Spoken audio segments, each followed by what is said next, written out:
Iron Maiden releases their 17th studio album. We're going to take a look. It's going to be a rough one.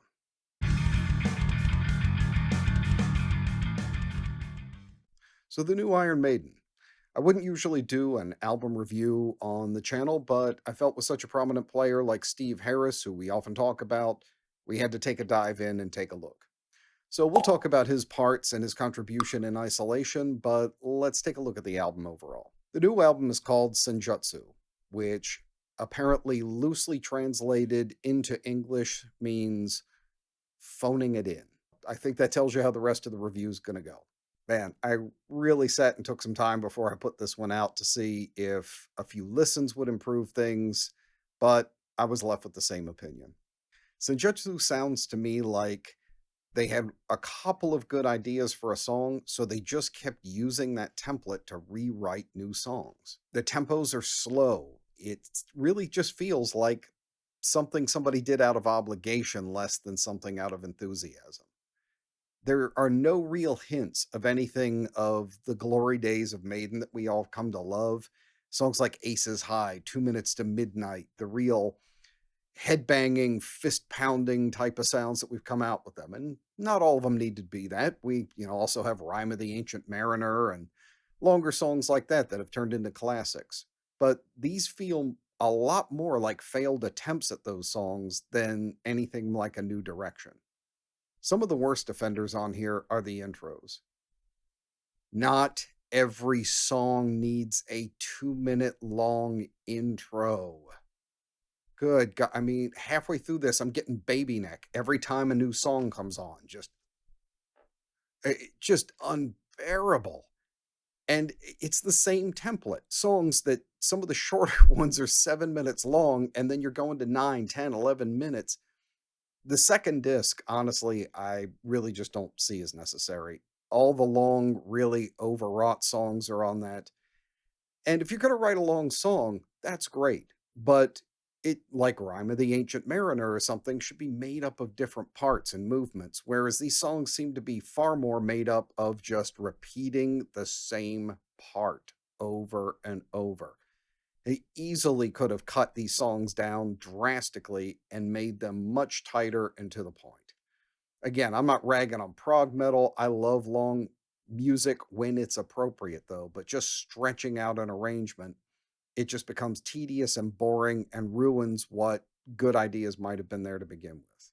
Also, I'm usually pretty loath to attack production too much because I think it's overvalued next to songwriting these days. But let's face it, Iron Maiden did not get their money's worth if they spent a lot on this recording. The mix being very foggy and just indistinct. I don't know if this is from insisting on still having a third guitar player for no apparent reason. But it doesn't seem like anything punches or cuts through. It's very dull sounding overall. How you take one of the most soaring theatrical and acrobatic vocalists to ever exist in metal history and make him sound weak and thin and like he's at the end of a tunnel half the time on some of these mixes. I mean, where did they record the vocals? The bottom of the Marianas Trench? This is, I mean, how can an experienced person like Kevin Shirley let something out like this and just not realize it needs to go back to the cutting board? So it's not just that one aspect I think makes this a weak album, it's the sum of its parts. A bad mix, weak production, uninspired songwriting, really long songs that somebody should have stepped in and done an intervention and said, enough. No more 2-minute intros, no more repeating the same part endlessly. For God's sake, change the drum beat in the verse just once. It just really didn't pay off. Maybe they were trying to write an epic and it just came out epically tedious.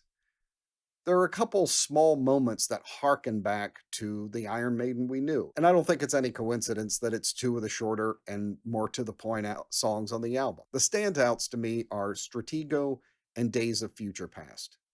Relatively good songs. If you had an album full of this type of content, I think it would have stood up with the rest of their catalog.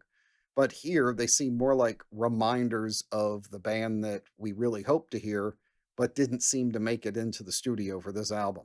If you doubt me or think that I'm being overly critical of the album or how fatiguing it sounds, I got an experiment for you. Go on here to YouTube and pick any of these long dirge like tracks and just speed it up to 1.25 and see if it instantly doesn't sound 1,000% better. No joke. I listened to half of this album on that speed, and it was just 10 times the album.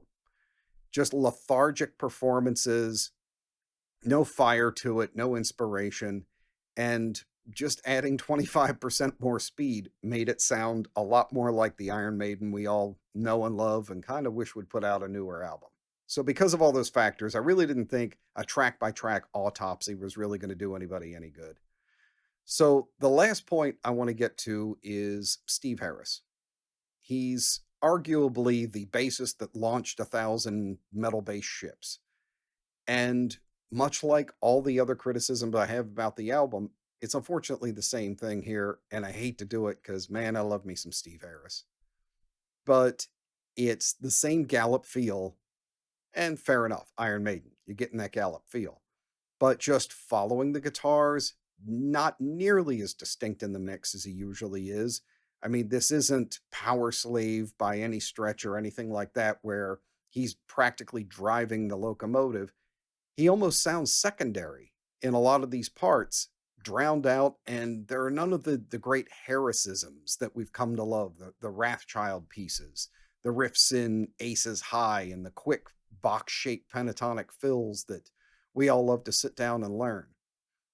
It's just not present here. Again, it feels phoned in. It feels like something was done with the least amount of effort and that the same song template was used repeatedly. And Steve here is probably in the weakest form I've heard him. So that was really the convincing factor. When you hear the person who has always stepped forward, the player that's always been out front, even when Dickinson backs up a bit, or the guitar players are trying to solo themselves off into infinity, he still makes a statement, and you just don't hear it. That to me says something's wrong. I really think this was probably, in recent memory, the weakest album I've heard from him.